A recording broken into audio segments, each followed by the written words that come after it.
Welcome to New Europe Studios, where you can watch us make the news.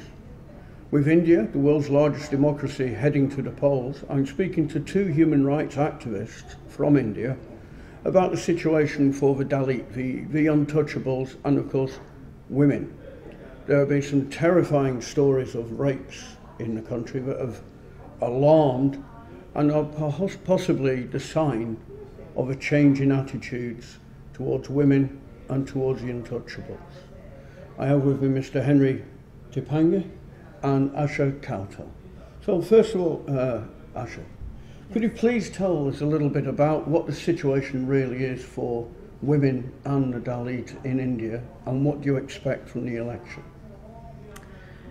Well, the situation of Dalits in India, I would say, has been extremely difficult and challenging, not just today but for centuries. Being deprived of basic human rights, access to resources, access to justice, and severe forms of atrocities and crimes against Dalits in general, and crimes against Dalit women, particularly those who belong to the lowest category of people in this caste structure, where Dalit women have been systematically targeted, not just sexual violence in terms of a rape, but actually sexual violence as a tool of revenge violence or a backlash violence to actually silence them and crush the assertion of the entire community. The National Crime Records Bureau in India states that 4 Dalit women are raped every single day in the country. So the point that I'm trying to make is that this is not a very isolated incidents of violence, but it is actually very systematic. It's so deep rooted, and forms of sexual violence so extremely brutal, and the severe access to justice, the barriers which limit access to justice are multiple, right from the police station up to the higher courts, where we are actually moving to seek justice. Deep-seated institutional biases exist at every level. There are so many different human rights activists, human rights defenders, groups, institutions, campaigns, people's struggles who are actually raising voices and protesting and demanding for justice for a long time now in India. We have a great history of people's struggles and voices of dissent.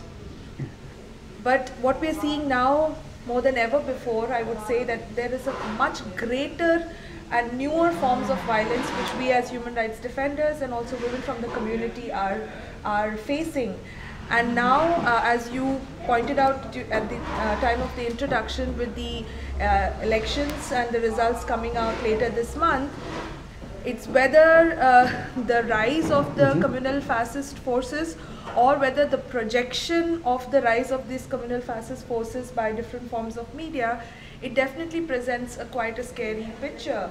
The situation being already so dismal, it's very much bound to be that we're going to be further pushed back with different forms of reprisals. I mean, just to bring yourself in, thank you for that, Mr. Tiphange. When we look at the numbers of people involved here, with an estimated 260 million untouchables Dalit in the world, half of them are women. So out of 130 million people, that is roughly double the population of the United Kingdom. Absolutely. And getting close to double the population of Germany. We're talking about enormous numbers of people here, and this is why this is an issue that you may not have heard that much of, but it does affect so many. So, Mr. Tiphange, as a human rights defender, you obviously will agree with your colleague, but could you tell me a little bit more about the struggles you're facing with this issue and over human rights in India right now? Well, I think as Asha finished, the scenario today is a scenario of different sections of society being well organized in terms of their own rights and wanting to protest against various forms of violations that they are undergoing. But the scenario is also that defenders are being harassed in multiple means that are being adopted, where the right to assembly, which is part and parcel of our constitution, is not made available, and any form of protest, however simple, non-violent it is met with a number of false cases against people. Incidentally, today is the 1,000 days ending of the protest against a nuclear plant in southern Tamil Nadu. A protest in which over 15 to 20,000 women are engaged. A peaceful protest of 1,000 days, which is one phase of their struggle. And the point is, I'm not wanting to enter into the question of nuclear energy as such, but of the protest of women on such issues, which is a non-violent protest, which has been met by the government with over 2,800 cases registered against the local people. Wow. During this period of 1,000 cases, 1,000 days. Against women, against children, the mothers are carrying, the children have 4 cases, 5 cases against them. Now this is in all parts of the country, in the extraction industry, which is perhaps the industry which brings maximum growth rate that we are all proudly talking about in the country, where large number of tribals are affected and Dalits are affected. You find a large number of protests taking place because people are displaced from their ancestral lands. And once again, the form of protest that the state takes is false cases against them, or linking them to be linked up to the Maoist extreme left protests that are taking place in those states. And the other form is that therefore all protests are criminalized, and activists, however simple they are, women, whether they are Muslims, whether they are Dalits, whether they are tribals, are all forced to then handle these cases that are registered against them, and then the whole protection in terms of the struggle that they are undertaking is weakened. In addition to that is this whole image that is created, that these protests across the country, wherever they take place, whether they take place where Dalits are being organized, they take place where tribals are being displaced, whether it takes place where Muslims are being attacked, or in the northeast of India where the whole question of self-determination is being asserted, wherever they take place, the point that is made is that these are as a result of foreign funding from Europe, to put it plain. And therefore the whole question of funding is created, the bogey of these struggles being linked to funding is created, which is completely false. Most of these struggles are indigenous struggles which are taking place, and the restrictions that are increasingly being placed on a number of civil society organizations which are working in the field of a variety of thematic engagements in human rights being trampled. On the field, some of the organization that I belong to, we used to have 120 staff. In the last 20 months, we have lost almost all the staff because of this crippling of the Foreign Contribution Regulation Act suspension that has been imposed against us. And this is the fact with around 3,000 organizations across the country. So we are really in a situation where, while on the one hand, yes, it is true that there are protests taking place, consolidation of forces taking place, there is also the clamping on the right to assembly and association that is taking place across the country. I mean, some very interesting points are raised there about the seriousness of the situation facing the activists, but also showing just how deeply involved many Indians are in human rights.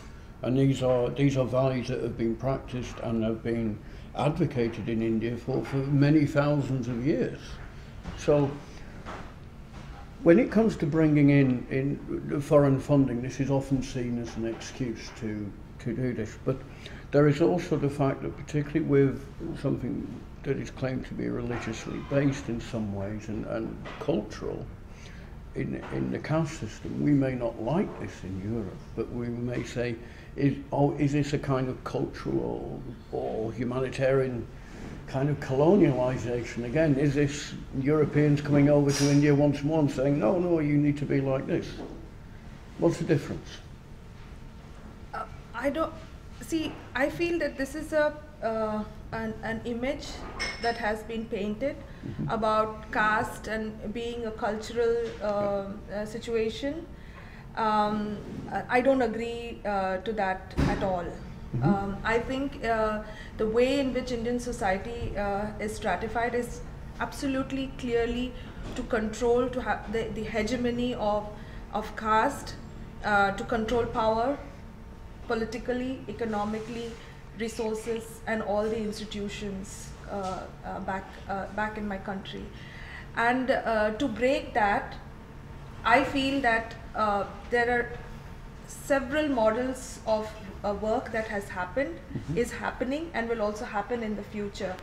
But I would like to say here to you is that with this whole silence about this issue, whether it's some of the leaders and policymakers back in the region, whether it is here in the EU, or whether it is in the United Nations in Geneva or in New York, wherever countries or nations or groups or committees, or all of those who are committed to human rights, when you say you're committed to justice, social justice and human rights, then nobody can afford to be silent anymore. Whether you may be inside the country or outside the country, I think every nation committed to human rights, every individual committed to human rights has to take a political stance on this issue. And I don't think, in my opinion, that it's only limited to funding. That funding of an initiative for some human rights project or a human rights education project is fine, it's good, it's needed. But more important than that, to break this silence, to crack this impunity, each of us have to take a strong political stand that this has to end, and this has to end now. And I think that is possible when all these stakeholders involved in this whole human rights discourse in this arena has to come together and consolidate that voice for justice. I mean, that is a very interesting point, because when I look, for example, at the work done on women victims of rape during the Congo War, when we look at what's happening in Nigeria with those poor girls being taken off to Lord knows where, that it often seems that we just do seem a little bit slow in reacting. And also, there's this sense that human rights are universal. They belong to absolutely everyone. And perhaps we should realise that we're not necessarily being culturally insensitive by asking for human rights. And also we need to remember that there are a tremendous amount of people in India who have been working on this issue and know this with real detail. I would just like to ask you, what practical assistance do you think that the European Union can give? Just before coming to the European Union, I think it needs to be pinpointed that this allegation, usually by the Indian state, that these are Western colonial actors who are raising this bogey of issue of caste discrimination, is precisely to ensure that silence that Asha was talking about. And I must say that more and more, the increasing silence shows that the efforts by a country as strong as India is winning more than those countries which stand for human rights by breaking the silence. And therefore, from the European Union, our demand collectively as people engaged in human rights in all thematic engagements is that we call for very speedy, urgent breaking of this silence. And unless you break the silence at a political level and demonstrate that you have the courage to speak out, even to India, I think that is going to matter in terms of your global leadership. And if you fail to do this vis-a-vis India, you are failing to do this vis-a-vis South Asia. And South Asia is in a very difficult situation. It is not only India, it is Bangladesh, it is Sri Lanka, it is Nepal, it is Pakistan. We have our own problems on the one hand, but collectively South Asia is in a real, very difficult situation as regards civil society. This calls therefore for individual EU nations as individual partners, as well as the collective of the 28, having the political will to speak. And that is perhaps what many of us are here in Brussels to emphasize in this EIDHR forum. Not your schemes, not your shelters, these are all very important, but most important is your political intervention, your courage to speak, and to speak at the right time, and to speak boldly. I think that is what we want. Okay. Well, I can see that there's agreement with you, but as an Indian woman, perhaps you could tell us a little bit more about what you wanted us to say. How do we break our silence? In what way? How? What's our message? I think what we as Dalit women are asking is not rocket science, or we are not asking for something from, the heaven above, but we are asking simply for the implementation of the law. It is not enough to have it on paper and not have it there for the survivors of violence. So what we are asking from here, and also what we are asking back home, is a simple thing, that these are our constitutional rights.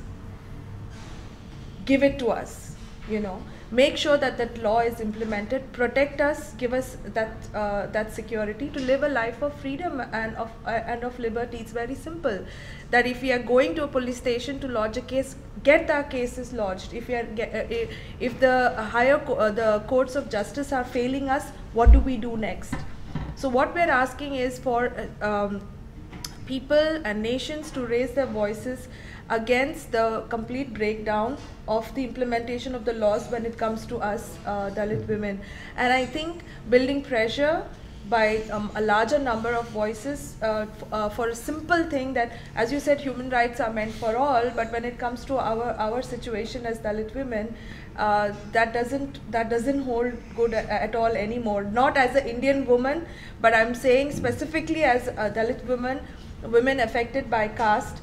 The entire scenario changes, including the institutions of justice, where the perpetrators of sexual violence and different forms of violence are actually roaming around scot-free, which are acquitted by courts of justice. So where do we go? So that's the question that we are raising, that we need to ask India, we need to ask all the caste-affected countries, set right your systems, make sure that the law is implemented, that Dalit women are safe and provided access to justice and a life of freedom and dignity. Okay, well, thank you very much for that. I think we can all say with the cases I mentioned earlier in Nigeria and Congo, Zaire, is that the one common theme is the same one as here. It's impunity. It's about the law not being applied, the law not acting as a brake against some of these crimes, that they're allowing people to do this. I think, bearing in mind the depth and the horror of the situation that these people are facing, that to come here with such an eminently reasonable demand shows the strength of this case, and it shows that the European Union should be supporting these people. I'd like to thank you very much for coming in and speaking. Thank you. Thank you. Bye-bye.